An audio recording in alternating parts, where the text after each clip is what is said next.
स्वागत है आप सभी का अपने आज रिवीजन फिजिक्स का रिवीजन क्लास 12th के लिए पार्ट 2 में। ठीक है, तो स्टार्ट करते हैं पार्ट 2 में बिना किसी विलंब के। वैद्युत आवेश का संरक्षण, ठीक है, कंजर्वेशन ऑफ चार्ज।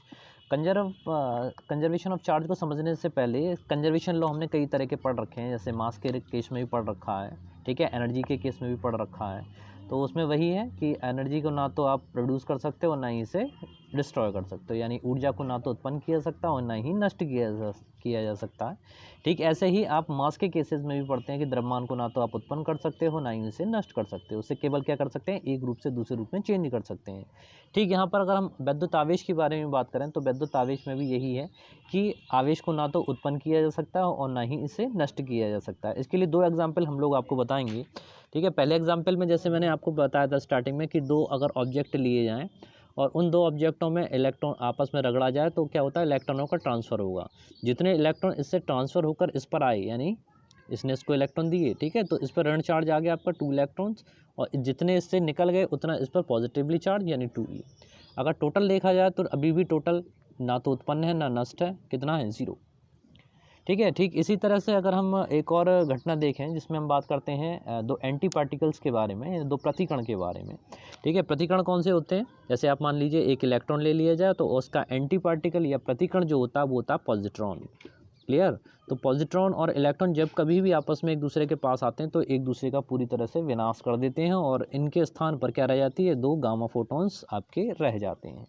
ओके, तो यहाँ पर भी एनर्जी और चार्जेस के बारे में या मास के बारे में अगर देखा जाए तो तीनों ही चीज़ें आपकी फॉलो हो रही हैं। चार्ज भी कंजर्व हो रहा है, एनर्जी भी कंजर्व हो रही है और आपका मास भी कंजर्व हो रहा है। ठीक है, तो ये था आपका विद्युत आवेशों का संरक्षण। नेक्स्ट पॉइंट पर आते हैं।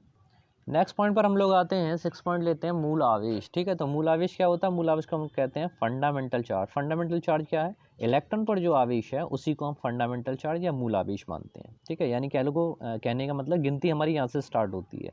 इससे कम चार्ज के बारे में अभी हमें पता नहीं है रिटन में। ठीक है, वैसे तो इलेक्ट्रॉन के भी फ्रैक्शन रूप आ चुके हैं जिनको हम क्वार्क्स के नाम से जानते हैं, up down charm bottom top and strange. ठीक है, इस तरह से 6 क्वार्क मॉडल जो है वो फ्रैक्शन के रूप में भी बात करते हैं। ठीक है, तो इलेक्ट्रॉन पर जो आवेश है उसी को आपको फंडामेंटल चार्ज या मूल आवेश माना जाता है और इसकी वैल्यू कितनी होती है, 1.6 × 10⁻⁹ कूलम।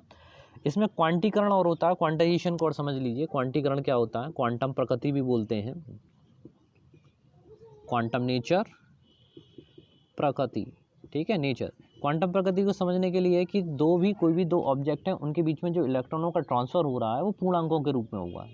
ठीक है, एक पूर्ण संख्या के रूप में इलेक्ट्रॉन एक वस्तु से दूसरी वस्तु पर जाएंगे या दिए जाएंगे अथवा लिए जाएंगे। मान के चलिए 5 इलेक्ट्रॉन जाएंगे या 50 जाएंगे या 500 जाएंगे, जितने भी हैं पूर्णांकों के रूप में जाएंगे। एन कोई भी एक नंबर हो सकता है 1 to infinity। ठीक है, अगर फ्रैक्शन की बात करें, जैसे 3/2 इलेक्ट्रॉनों का आदान प्रदान हो जाए या 7/2 इलेक्ट्रॉनों का आदान प्रदान हो जाए तो इससी कंडीशन नहीं होती है।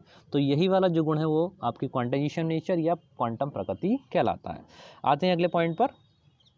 नेक्स्ट पॉइंट हम लोग लेते हैं अपना कूलाम का नियम। ठीक है, तो कूलाम का नियम बहुत चर्चित, लगभग कब दिया गया था, 235 साल पहले दिया गया है भाई ये नियम। फ्रांसीसी वैज्ञानिक मिस्टर कूलाम ने दिया था दो चार्जेस के बारे में, दो चार्जेस Q1 Q2। ठीक है, दो फिक्स चार्जेस Q1 Q2 एक दूसरे से r दूरी पर रखे हुए, उनके बीच की डिस्टेंस कितनी है, r। इसी से एक चीज़ ध्यान आई, एक बच्चे ने कमेंट किया था कि चार्जेस फिक्स क्यों माने जाते हैं, ठीक है, आवेशों को स्थिर क्यों माना जाता है।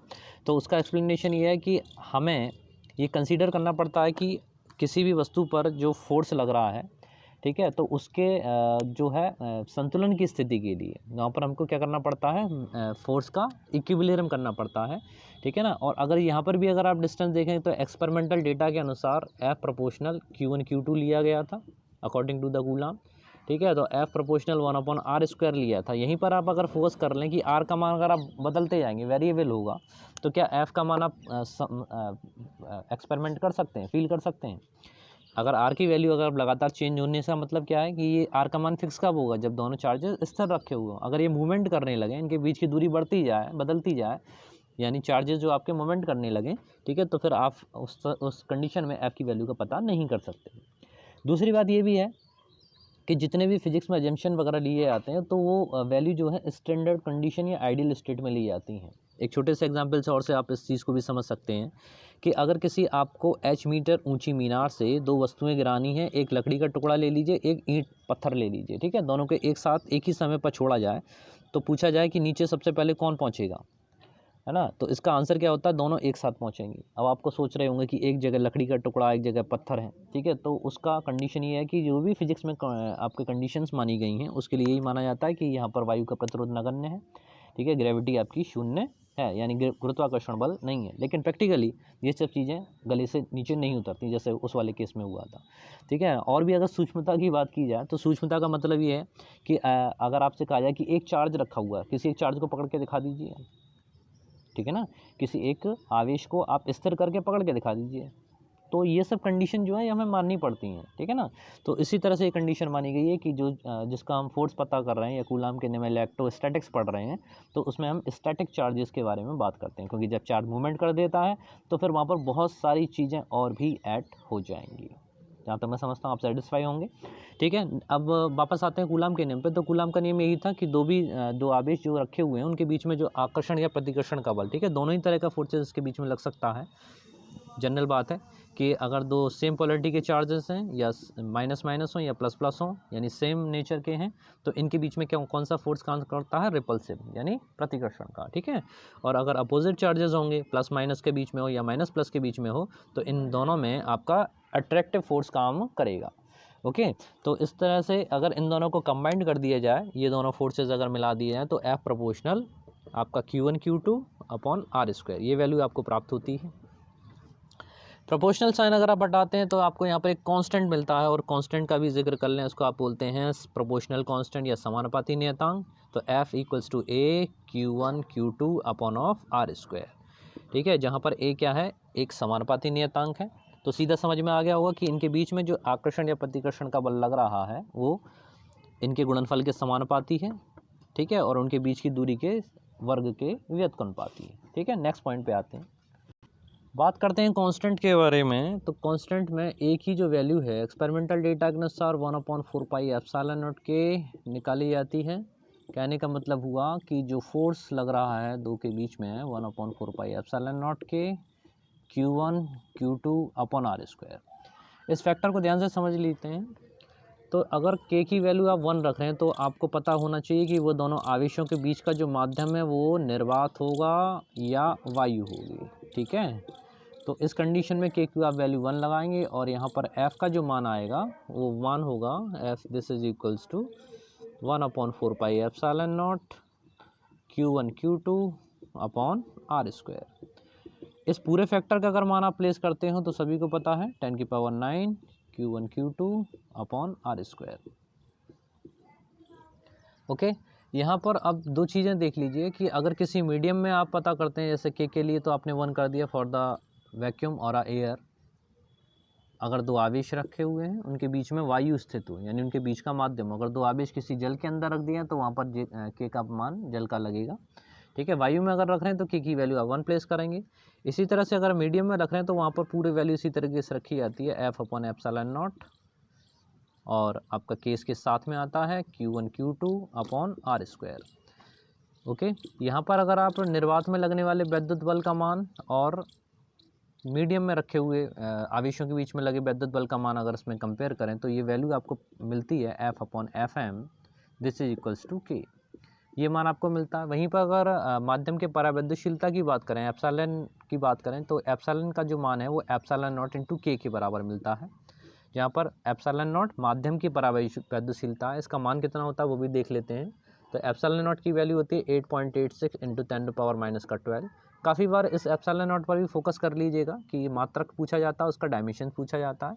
तो चलिए यही बताते हैं आपको अगले स्टेप में कि इसका मात्रक और विमित सूत्र क्या होता है। तो के का मात्रक और विमित सूत्र निकालने के लिए इसी फॉर्मूले का आप उपयोग करिए। तो इन दोनों को रिप्लेस कर दो, के को एफ से रिप्लेस कर दीजिए। के इक्वल्स टू आपके पास आ जाएगा 1/4 F Q1 Q2 upon R square, ठीक है। मात्रक की बात कर लीजिए तो यहाँ पर कूलाम Q1 Q2 के मात्रक आपका कूलाम, Q1 का Q2 का भी कूलाम, तो यहाँ पर आएगा आपका कूलाम का स्क्वायर, और 1/4 पे एप्सिलॉन नॉट का मात्रक कुछ नहीं, ठीक है। एफ का मात्रक पे आते हैं तो ये न्यूटन, और दूरी पर आते हैं तो मीटर का square, coulomb newton into metre square. ठीक है, वेमी सूत्र के पर आ जाते हैं, डायमेंशंस चेक कर लीजिए। डायमेंशंस की वैल्यू जो आती है आपके I equals to Q upon T से निकालेंगे, क्यू अपॉन टी का मतलब आई इंटू टी, तो दो बार वैल्यू आपको प्लेस करनी पड़ेगी, I square T square upon F की वैल्यू आप यहीं पर अगर एफ़ अपॉन आर स्क्वायर, अब इन सबके डायमेंशन लगा दीजिए, एक आई का ए स्क्वायर, टी का टी स्क्वायर अपॉन एफ़ का M L T minus two, और दूरी दे रखी है एल का स्क्वायर। ठीक है, इसमें आप देख लें तो एम ऊपर जाएगा तो एम माइनस वन, एल की पावर यहाँ पर 3 हो रही है, एल की पावर -3, टी ऊपर जाएगा, टी पहले से टी ऊपर है, 2 पावर 2 + 2 4 हो जाएगा, ए की पावर 2। तो इस तरह से m-1, एल -3, टी की पावर 4 और ए की पावर 2। यहाँ पर इसका आप मात्रक एक और लिख सकते हैं, जैसे यहीं से अगर देखें तो किलोग्राम इनवर्स, फिर मीटर की पावर -3, सेकंड की पावर 4 और एम्पियर की पावर स्क्वायर। ठीक है, तो ये एक मात्रक इसका और हुआ। इसी तरह से अगर हम बात करें सदिश रूप के बारे में, ठीक है, इसके थोड़े से सदिश रूप के बारे में और देख लेते हैं, कूलम के नियम का सदिश। तो सदिश रूप में जैसे डायरेक्शन चलती हैं, तो सबसे पहले हम Q1 के कारण Q2 पर फोर्स पता कर रहे हैं, तो Q1 के कारण Q2 पर जो फोर्स का पता करेंगे आप, तो इसमें लिखेंगे F वेक्टर 1 2 1, ठीक है, पहले के कारण दूसरे पर 1/4πε0 के Q1 Q2 upon are square, और यहाँ पर आएगा यूनिट वेक्टर R12। ठीक है, R12 जो आएगा आपकी, ये डायरेक्शन शो कर रहा है, ये यूनिट वेक्टर यानी एकांक सदिश है, इसकी दिशा Q1 से Q2 की ओर है। अगर Q2 से Q1 की ओर देखा जाए तो यहाँ पर आप जो चेंज करेंगे वो आएगा आपका F12। ठीक है ना, F12 लिखेंगे और यहाँ पर सेम एज इट इज़ 4πε0 के Q1 Q2 upon are square, और यहाँ पर डायरेक्शन चेंज कर दीजिए R21। ठीक है, 2 से 1 की ओर। इसमें अगर आप यूनिट वेक्टर की वैल्यू प्लेस करते हैं, R12 की वैल्यू प्लेस करें, ठीक है, तो ये वेक्टर इसके ऊपर यूनिट वेक्टर लगाएंगे, R वेक्टर 1 2, नीचे आएगा इसका मॉड यानी R और आ जाता है, ये आप कह लीजिए द मॉड ऑफ R12। तो यहाँ पर इसकी वैल्यू को अगर आप इसमें दिखाना चाहें तो 1/4πε0 के Q1 Q2 अपॉन RQ, और यहाँ पर आप वेक्टर लगाएंगे R12 का।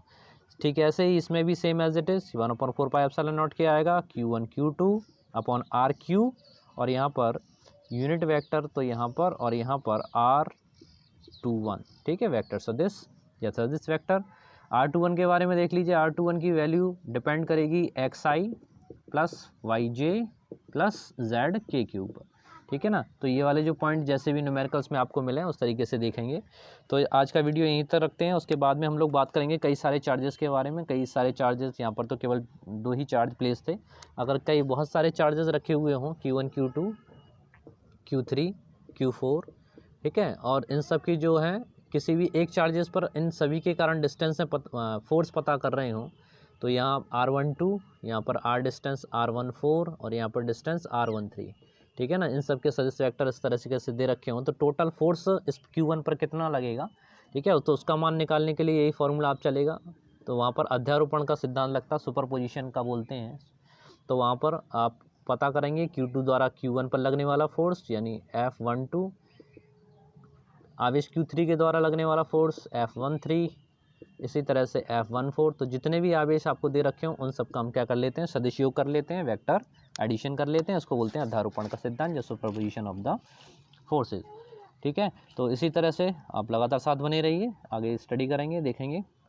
मिलते हैं अगले वीडियो में। जय हिंद, जय भारत।